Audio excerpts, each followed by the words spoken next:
and welcome to another edition of Real Estate Live. I'm Kathy Mae Martin, and I'm excited to be your host today. Have you ever wondered what that crack in the wall is? That cosmetic, or is it a bigger problem?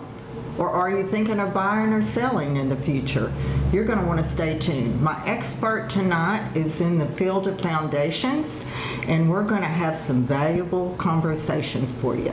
You can check us out on Facebook, or you can call in at the number listed on your screen, and we're going to answer those questions live on the air. Stay tuned.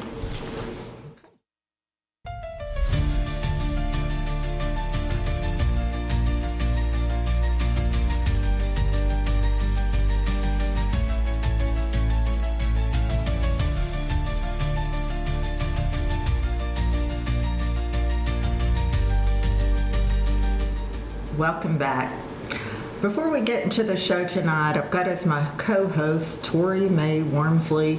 She's been on the show before, and I think you're going to feature one of your homes this evening. But before we get into that, Tori, I know you love this business and love what you do. Tell me some of the reasons why you do love this business so much. I would say just probably the relationships and getting to help people with one of the biggest life moments or life decisions that they can make, and I get to do it all here in a community that I love. So I would just say a big part of it's relationships and the big life decisions that I get to help people stress-free. Well, I wouldn't say stress-free, but I try to make it as stress-free as possible. So, yeah. Yeah. Well, you're doing a great job, and thank you for being here. So go ahead and tell us a little bit about this listing. Okay, so we have 155 Chestnut Hill. You've got 4 bedrooms, 2.5 bath. That house sits on nearly an acre. You've got 2,546 square feet. An amazing part about it here, as you can see, you have a saltwater pool. So the pool liner was replaced in 2021. It has a brand new pool motor with it. Just a super nice pool. And then you have a bonus area or a second living room. This is the first living room that you see here. And then dining area. It's kind of hard to see sometimes for pictures, so I just like to help show what it could be. Kitchen here, so obviously this home could use some updates, but has a ton of potential, has a ton of square footage, and like I said again, 4 bedrooms, 2.5 baths, so a ton of room. And then you also have that second living area that is actually right off the pool. So if you wanted to, here's another bedroom, but on the second area here, this is it. So it's right off the pool area. You can make it a second living room, bonus room, just a hangout area, game room. Mm-hmm. So many options for that. So, and we actually just reduced this home yesterday, so it is now listed at $425,000. Yeah, it's a great price. So it has a ton of potential. Mm-hmm. A lot of square footage, so. Yeah, it's a great house and a great price. I've actually seen this one, and, call Tori today, and we'll get you in there in time to use that pool for the summer. Absolutely. Okay.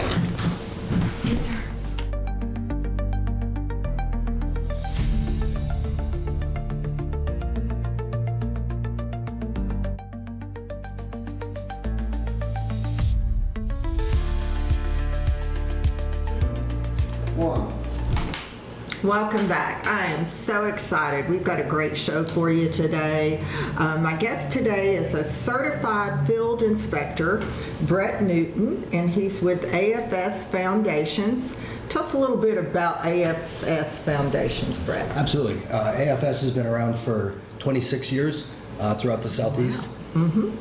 Yeah. We've been doing foundation repairs for a long time, sticking with a small set of skills that we do really well. Yeah, well, you're in high demand, I know. That's right. We come across your services a lot. A lot of times we'll have home inspectors go out, and they don't really want to say if there's a foundation problem. So guess what? They gave AFS a call, and you guys are to come out, and you're the experts on, is it a foundation problem and what can you do to repair it? Is that right? That is right. What is some of the most common types of foundation problems? So the biggest problems with foundations is that when our clay soil here in Tennessee starts to get hot and cracks, in the heat, and then the rain comes, and then that water goes into those holes and those voids. And then the foundation has nowhere to go because it has no support, so it breaks. Yeah.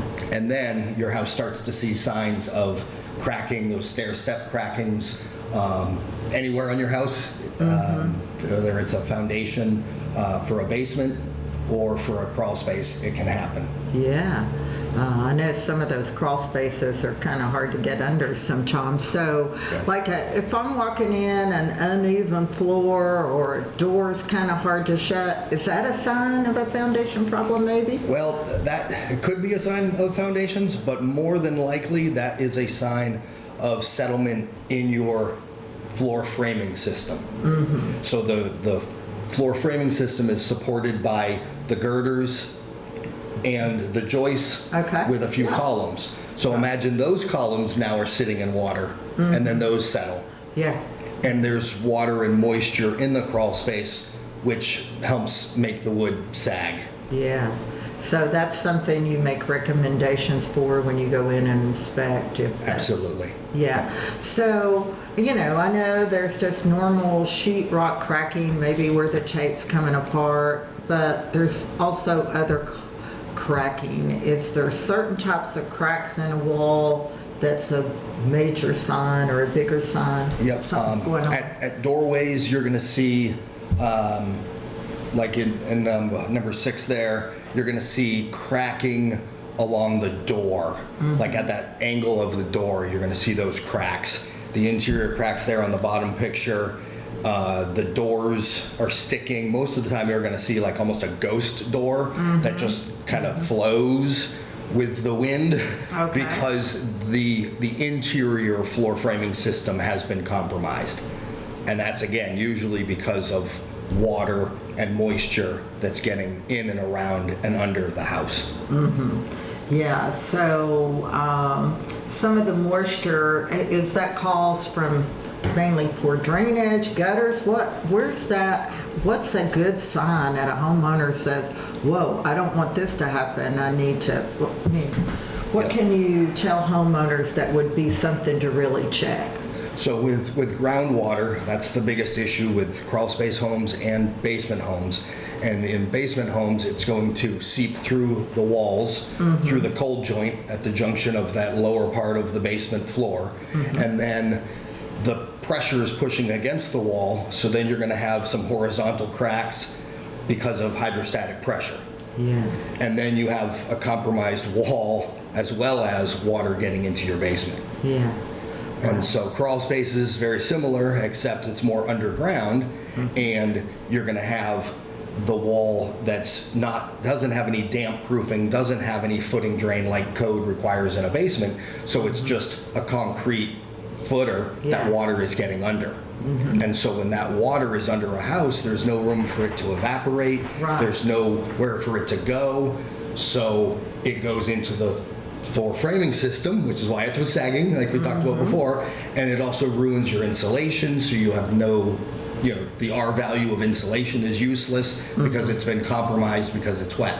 And there's some good pictures on the screen there Yep, that so kind of there's- shows some, and those are probably some foundations that you've had to fix, is that right? 100%. The top one's a basement that you have to pump out the water, and then we're going to, again, look at the wall to see what's bowing or moving, if anything's dropping.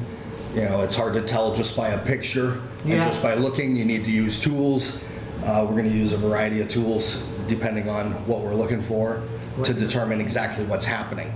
Because Yeah. like you mentioned, it could just be a crack that's a cosmetic crack on the facade of a brick, or it's a structural issue Yeah, that is a broken footer. could have been some bad Could be mortar applications Correct. or something, so, but you guys have that trained eye. And there's another problem. A lot of times when you see foundations from water problems, you're going to see that one in the left-hand corner there that says mold growth. Yes. Is that something you guys kind of take care of too when you're Yep. doing the foundation? So fungus growth and mold is Thank you. because of moisture.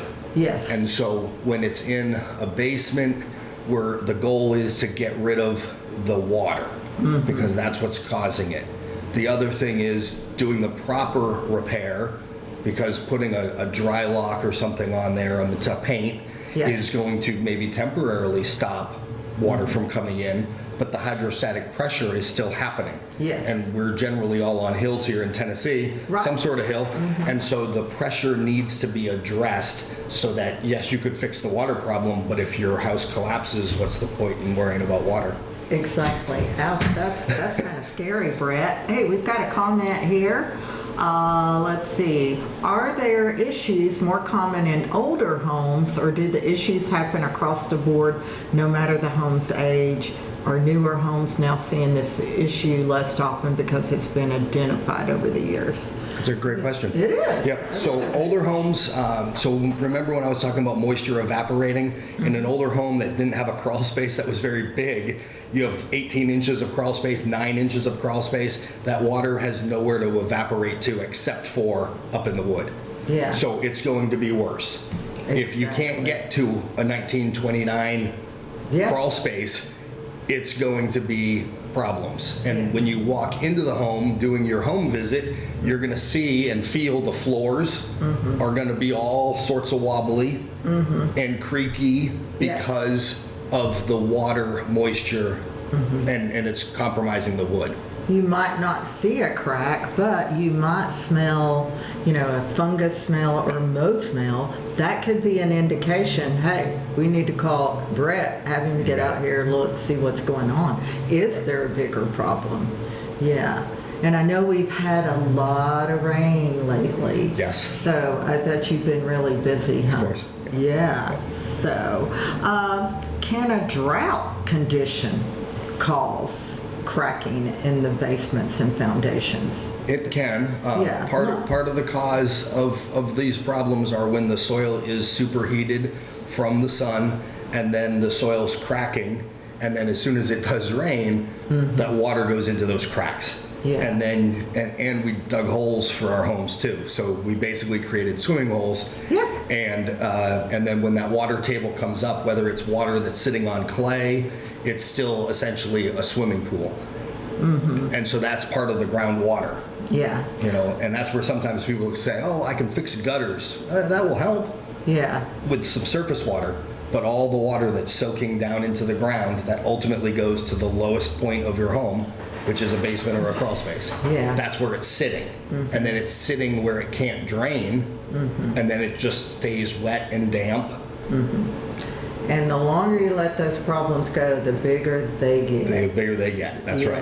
That's right. And I know a lot of times people will do, like you were talking about earlier, painting the dam tide. I think that's what they call it. And sometimes they're just being preventive. Correct. But sometimes they're trying to hide a problem too. Correct. Right? Yeah. Correct. Yeah, and that doesn't solve the problem. It just masks it for a while. It's like finishing a basement with drywall and beautiful bathroom that's been remodeled. If the wall is compromised and there's water getting in, it's eventually going to smell like a moldy spot because organic material is all the wood that you put on the wall. Right. And moisture and organic material, you get that fungus growth. Right. I know when buyers and sellers hear that word foundation problem, they get really nervous. And they're not always an expensive fix, but they got to be fixed. For us, basically, to buy and sell it unless the buyer's willing to, assume that risk. Correct. Yeah. So. And that's why the home inspectors usually mark it. Yeah. And they say, if you're concerned, yes, have a deep dive put into it by somebody that knows what they're doing. Right, because they are typically not qualified to say that's a structural or a foundation issue, but they've noted that something's just not right. Correct. Yeah. Correct. What are the most common repair methods of a foundation? Yeah, so that's a great question. So there are some temporary repairs, but what we use is permanent repairs that we stand behind with a lifetime warranty.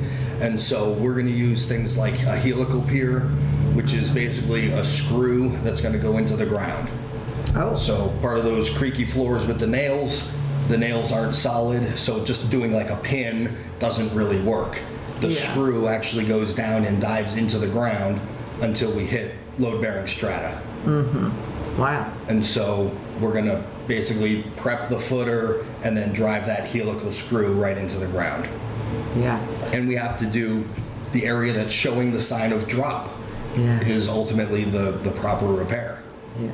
And how long does that repair normally take, Brett? It depends on how far we're going, but a day to 4 days. And so that's for is that for a crawl space or for a basement? Pretty much. Yeah. Either or, yeah. Yeah. I'm amazed sometimes how you get in some of those crawl spaces to Yeah. get things Some of done. them are a little rough. Yeah, pretty challenging. So you talked about a warranty, a lifetime warranty. Now, does that lifetime warranty transfer to a new buyer? It does. Okay, I that's forget what great. paragraph it is, but it's definitely in our paperwork because that is a very important thing for us to make, it's the home. Yeah. The home is warranted. So whether you own it or the next person owns it, it stays with that address. Oh man, Brett, there's some scary looking pictures. So Have remember you we been talked in about that insulation? basement? Absolutely. Oh, ouch, Absolutely. scary. Okay. So insulation falling down, that could be your neighborhood raccoon. Could but be. when it looks like that, it is not your neighborhood raccoon. That is years of moisture, and the white stuff at the top is definitely a fungus growth. Floor supports, again, temporary fixes, not the way that we do it. Floor supports alone are not going to fix a water problem in a crawl space. Right. If it's soaking wet with water and everything is molding and you stick a big metal rod on it and try to put pressure to lift your sinking floor, what's Yeah. going to happen? It's no different than your foundation. Right. It's going to start to sink. Yeah. Hey, we got a comment, Brett. Let's take a minute and see if we can help answer. What are some of the most common things that a buyer can look for, from your professional opinion, to look for when walking through a property? Everyone has heard to look at tops of door sills for cracking, but are there other less commonly known and still easy identifiers for a possible problem? I think the best thing to do is take off your shoes and just walk around in your socks. You'll Yeah. feel the floor that's sinking and sloping. Yeah. And then open the doors and take a lap around the outside of the house. That's not Yeah. where most people go when they're looking to buy a house. They want to see the inside. Yeah. But the outside is where you're going to see some of these signs.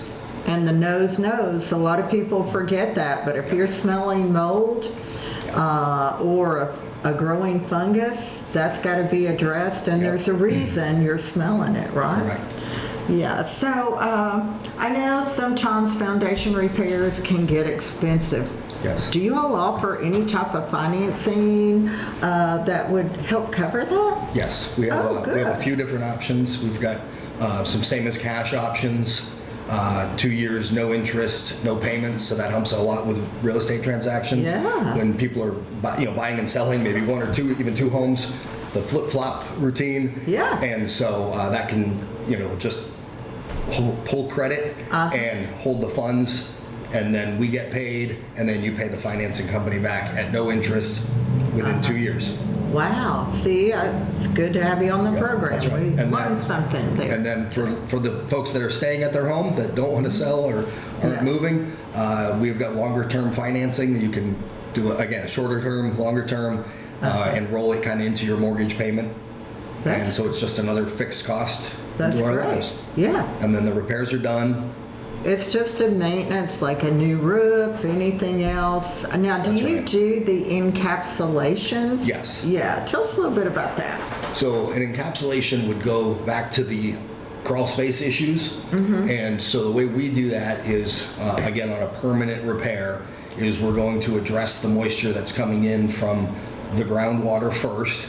If that's a sign, we have to address that first. Right. Because if all the water still comes in, that's not fixing anything. That's not fixing So the anything. groundwater first, and then the encapsulation is going to be a vapor barrier. Again, we use an industry-leading 120 mil vapor barrier. I mean, it's thick. Yeah. But that allows your plumber to go down there and still do his work, and it's not going to get damaged. Yeah. Hey, we got another comment, Brett. Bret and his company did foundation work for one of my sellers, and we got the deal closed. Thankful for him and his company. All right, well, thank you. there you go. I know a lot of times people will go, "Oh, this has been encapsulated. There must be a problem." And no, encapsulation's great. When you see a house that's been encapsulated, you're like, "Wow, that's one less problem I'll have to worry about in the future," right? Correct, 100%. So like when your AC unit is down in your crawl space, imagine when you're trying to be cold upstairs and all that cold air is pumping out of that AC unit. That is moisture and condensation that's down in your crawl space. So that is part of the moisture that's ruining your floor framing system. Right. When you do an encapsulation, we're going to put an air system in there that's going to help get rid of that humidity, also purify and clean the air so that the air that you breathe, because 50% of the air that's in the crawl space is what you breathe up top. Scary. So again, when you talk about being older and in your home more, you don't go to work every day, you sit at home on the couch and you're doing stuff around the house, and all you're breathing is that nasty air. Yeah. Fixable problems. Fixable problems. Yeah, you just got to recognize them and take care of the issue. If your transmission's slipping and having a problem, you fix your transmission. Yeah. If you need an oil change, you do oil changes. If you never do an oil change, will it still run? Of course. How long? Nobody knows. Same thing with a foundation. Yeah. If it's cracking and breaking, what's it going to do? Eventually, your wall is going to collapse. There's only so much pressure a wall can take. Exactly. And it gives you the signs. Yeah, we've seen them at that point. That's not where you want to be. Another question. Do you do the sinking driveways and the concrete porches and the we pool? do Look at that concrete pool. lifting in stoops. That's a big area. I don't have a picture of that here, but sidewalks and pool decks is another big one. Tripping hazards around a pool is definitely a safety concern. And driveways, if it's anywhere that you get out of your car or walk into your house, or Amazon walks into your house, and it's doing the right thing for the right reasons. Yeah. And if it's a tripping hazard, then you should probably get it addressed, because it's way cheaper to fix that than have a lawsuit. Absolutely. And we're in Tennessee. Concrete cracks. Concrete cracks, yep. But it's cracking for a reason. Yeah. Because the soil is being compromised by the heat and the rain. And the wet. And so when we're doing that fix, we're going to compress the soil and give it new earth underneath it. Right. To lift it back up. I've seen that commercial on TV, and it's pretty impressive. So if you've got sinking driveways or patios, you definitely want to call AFS out there and have them come and look at it. So you mentioned another thing when you brought up lawsuit. Does your insurance help ever pay for a foundation problem? Generally speaking, no. Yeah. Okay. It is just nature of the beast and where it is. If a water tank blows up in your basement and then it's leaking, they're going to fix the things like the walls and the floors, but that's not structural. Right. That's just the way insurance works. Right. So a good question is, let's say you're on a pretty decent crawl space and it's not really a basement, you don't go down there very much. How often should a homeowner check that? Should it be 6 months, every year, every 2 or 3 years? What would you, especially after big... As a responsible homeowner, you should be the one that goes down into your crawl space and sees what's going on. Because, a pest control guy, they do their job, and, and I'm not questioning what they do, but they look for different things. They're not looking for moisture, and they're not looking for effervescence on your wall. Those are the minerals that are pushing through the concrete block. Like, they're not looking for that. They don't see water.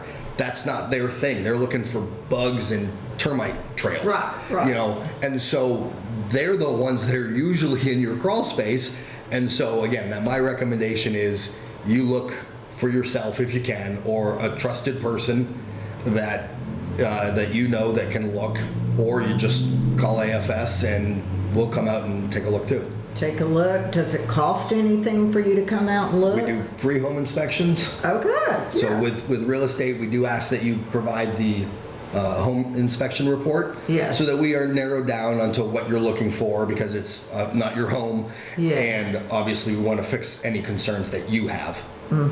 Yeah, that's great to know that's if you've got concerns, you call AFS out. It's not a cost up front, and they'll give you some options. You may not have a real problem, but whatever problem it is, sounds like it's fixable. It's fixable. Yep. Yeah, Yep. you know, a lot of people, that didn't used to always be the case. You had a foundation problem, you know, basically that house is going to be condemned at some point because people just walk off and left them. Yep. Yeah, they would Doing stay. nothing is the last. The last thing you want to do. resort. Yep, Yeah, yep. that's not what you want to do for sure. So, what is the most, probably the most overlooked maintenance item that people could do that would help prevent a problem in the basement? Ooh, Maybe gutters or something, or not really. The biggest thing is just it's being real with yourself and real with a 40-year-old home, 25-year-old home. You know, I'll personally sometimes joke and say, you know, my knees are not the same as they were when I was 18. You know, I feel them now at 46. I can sit Indian style, and I'm going to need a hand getting pulled up. It just, things get worse over time. And we're talking about a home that's in the ground that is being attacked by water. Yeah. And water is a powerful thing. yeah, And so we're really fighting water, and we obviously need water to live. Yeah. And the plants and the lawns and everything need the water as well. But it's going to happen. Yeah. Again, we dug a hole. yeah. And Is there, with the new codes and enforcements, is there anything in the new builds that, you know, codes enforcements implement that helps us with future structural problems? I'm not sure about Yeah. new building codes. Yeah. That's beyond my expertise. Yeah, yeah. I But, appreciate that. you know, we do offer things like pre-construction helical piers. So if you are building a cabin on the side of a cliff, the best thing you can do for it is to do some pre-construction helical piers. Yeah. And make sure that lower side is fully supported into the ground. Yeah. You do those up in the Smokies, We can do them anywhere, yeah. So your company, is it, I know they're, are they just local? Are they nationwide? Are they statewide? So we are, AFS is a local company here in Knoxville, and we work in the surrounding areas, and we have other branches throughout the southeast. And then about 11 years ago, we were purchased by Matt Malone and a company called Groundworks. Oh, okay. And they acquire local businesses that are very successful like our own around the country and even up in Canada. Yeah. And so we have sister companies throughout the United States. Right. So I had a lady I helped out in Kentucky, and she was moving to another state, and she's like, "Can you travel here and go look at this? I need another encapsulation." And I said, "I can't." But I said, "But let me find you the local company that is our sister company that can go and do the inspection for you and help her out again." That's so So, important. it's just- that it's a you've nice got thing, that so. connection, and Yeah. people trust you, obviously, and they want your recommendation. So that's great. Well, Bret, I appreciate you being on. We're already, I told you the Oh, goodness. session goes, really fast. Please, if you think you might have a structural problem, or you're not sure, or you're thinking of buying and selling and the home inspection, or you notice there could be some issues, give AFS a call. Bret Newton's number is up there at the top, and his email address. And how long does it typically take you to get out once you get the call? It just it depends on the week, but Yeah. I do my best to get out to everybody. Real estate is usually a due diligence, and a time is of the essence. So I do my best to work with my local realtors to get out to these properties as quick as possible. again, I'll add you in as fast as I can. Yeah, I know you always do, and we appreciate that. We appreciate you being here, Brett. You've offered some great information, so keep his number there, and we appreciate you tuning in again live on Real Estate Live, and we want to thank Scott Wilkes with Wilk Production for producing this show tonight, and thanks for tuning in. We'll see you next week on Real Estate Live.